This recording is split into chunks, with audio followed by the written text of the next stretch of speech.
livre para todos os públicos.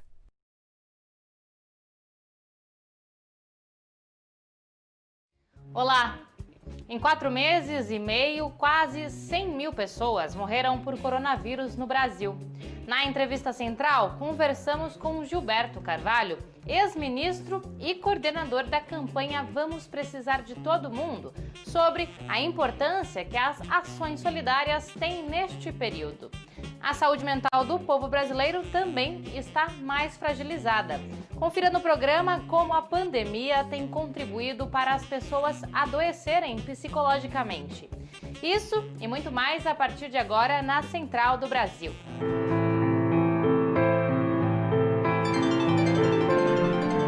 Central do Brasil. Um racha entre os partidos que compunham o chamado Centrão tem aumentado a crise entre as siglas de direita. E essa crise política pode desaguar nas eleições municipais e também presidenciais. Vamos acompanhar a análise de Miguel Stedley, editor da newsletter Ponto. Embarque imediato. As movimentações políticas dessa semana anteciparam os debates em torno das eleições presidenciais de 2022. Por um lado, nós temos a Operação Lava Jato, o principal cabo eleitoral de Sérgio Moro, tentando sobreviver e se reinventar, atacando o PSDB paulista, ao mesmo tempo em que é atacada pelo Procurador-Geral da República, Augusto Aras, de olho numa vaga no STF.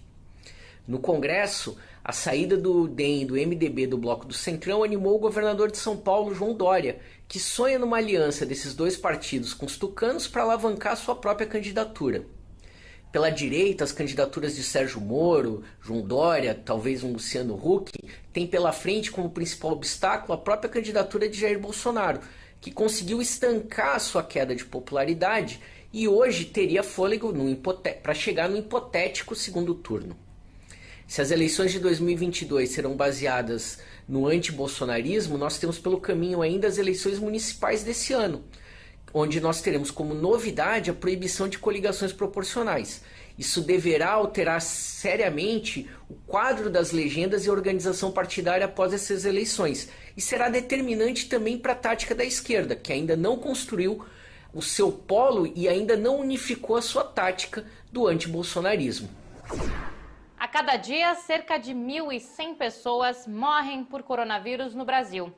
Com as contaminações aceleradas e pela falta de gestão que aprofunda a crise sanitária, muitas pessoas têm encontrado dificuldades em manter uma boa saúde mental. O medo do contágio, o luto e o isolamento são fatores que agravam a situação.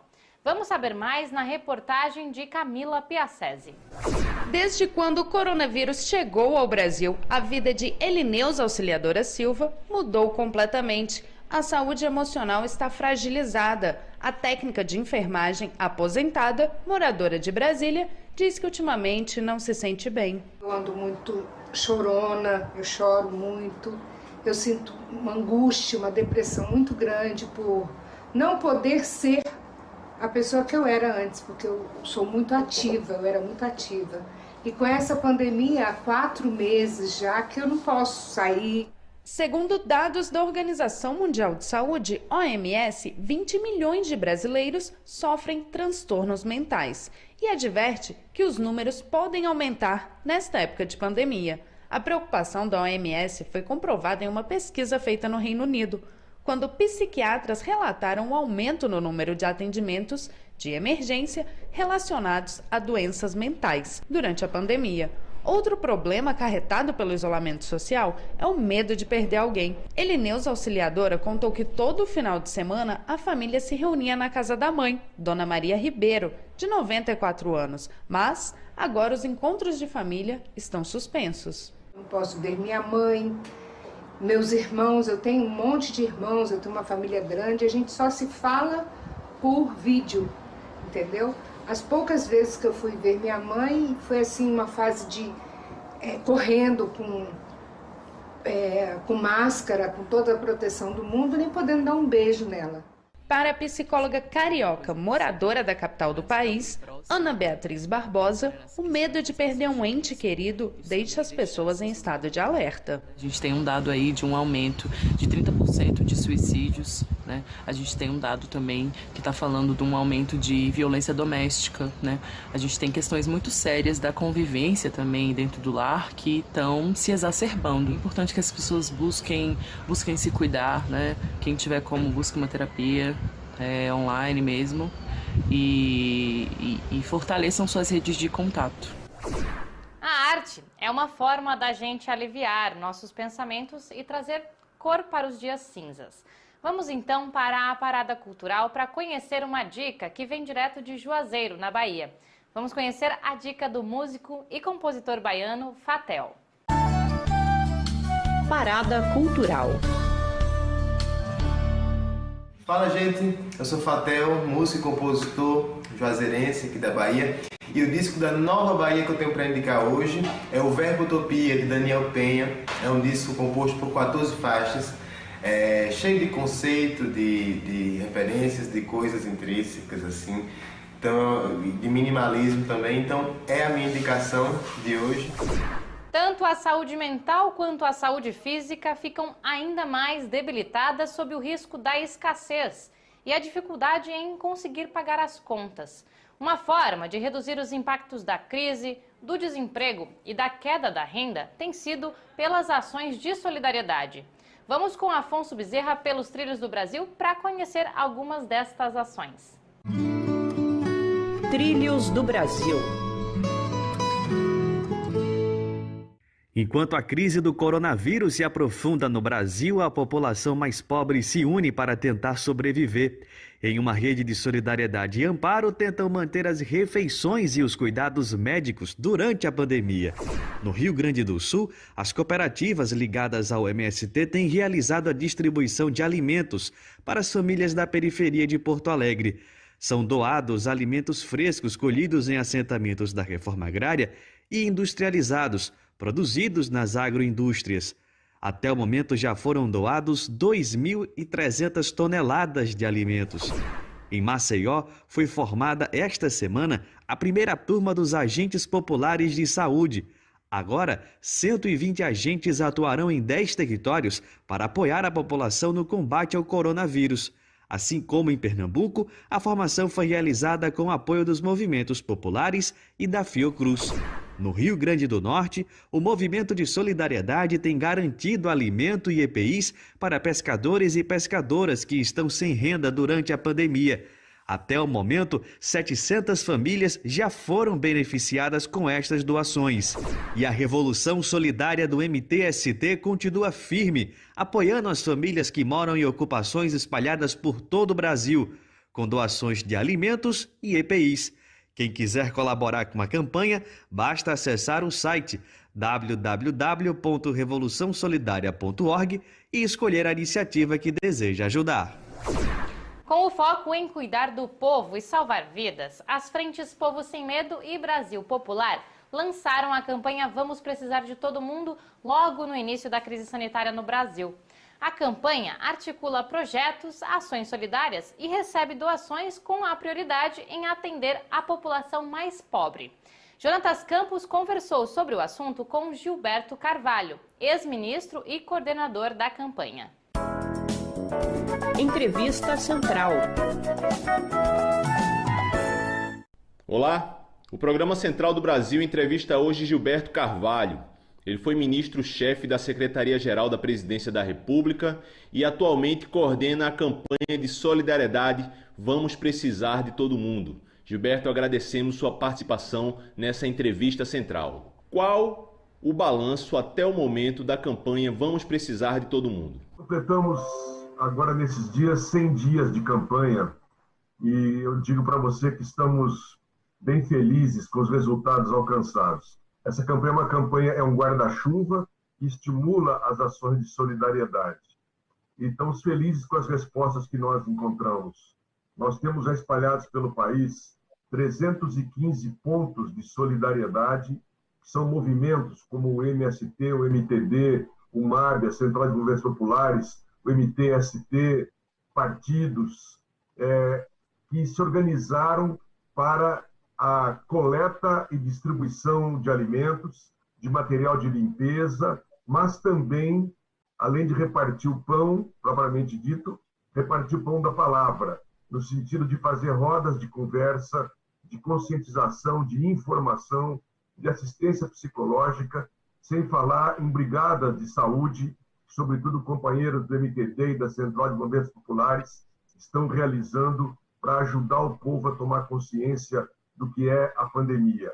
Em termos de quantitativa, para você ter uma ideia, nós distribuímos mais de 3.100 toneladas. 3.100 toneladas, são 3 milhões e 100 mil quilos de alimentos, sem falar em 200 mil marmitex distribuídas, sem falar nas cozinhas comunitárias que foram abertas. E não é a solidariedade do rico para o pobre, é a solidariedade do pobre para o pobre, do trabalhador para o trabalhador, uma solidariedade que busca também a organização e a conscientização. Diante do quadro social que você relatou, quais os próximos passos da campanha? Nós estamos agora organizando, justamente para espraiar mais a campanha, nós estamos realizando uma série de reuniões, queremos fazer reuniões nos 27 estados agora, para conclamar os movimentos e dar esse alerta. Porque, de um lado, a palavra de ordem é gritar e exigir do governo federal um programa de renda básica, uma espécie de Bolsa Família ampliado, porque nós temos clareza de que não voltarão os empregos serão muito deficientes, a informalidade campeia. Então, de um lado, nós vamos começar a fazer um grande movimento para exigir que esse auxílio emergencial seja reestruturado num Bolsa Família renovado. Inclusive, já há um projeto apresentado pelo Partido dos Trabalhadores desse novo Bolsa Família. Essas ações de solidariedade reforçam os laços das organizações populares com as camadas mais pobres da sociedade. Você considera isso um salto de qualidade nessa relação? Não há dúvida nenhuma, porque muitas vezes por esse país afora se semeou o preconceito contra o MST, contra o MTST, contra a CUT, contra o movimento sindical, contra os partidos de esquerda. E também, muitas vezes, a nossa burocratização nos afastou deste povo.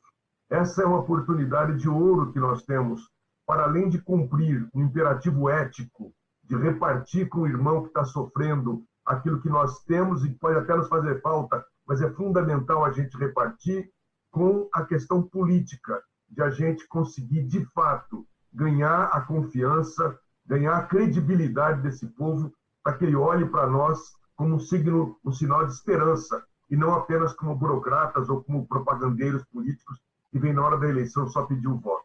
Você falou aí do aprofundamento da crise política e social no Brasil. E eu lhe pergunto, qual o papel das organizações populares diante desse quadro, inclusive na pós-pandemia? Nós temos uma rede muito grande de movimentos sociais e do movimento sindical. O movimento sindical talvez é a rede maior que nós temos.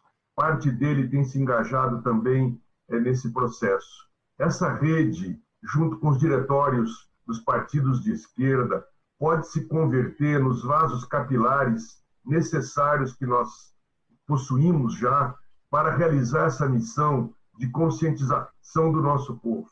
E, junto com isso, continuarmos a campanha de distribuição de alimentos, porque eu quero insistir, é uma oportunidade que nós temos de nos reaproximarmos de uma periferia que muitas vezes hoje está quase sob o total controle ou do tráfico, ou das milícias, ou em outra faixa, naturalmente, das igrejas neopentecostais, que praticam, sim, uma solidariedade, mas num sentido político completamente diverso do aspecto libertário que nós temos que conferir a esse movimento para o nosso povo. A Central do Brasil fica por aqui. E se você ainda não segue a gente no Instagram, anota aí, @Programa Central do Brasil. Eu agradeço a audiência e até segunda-feira.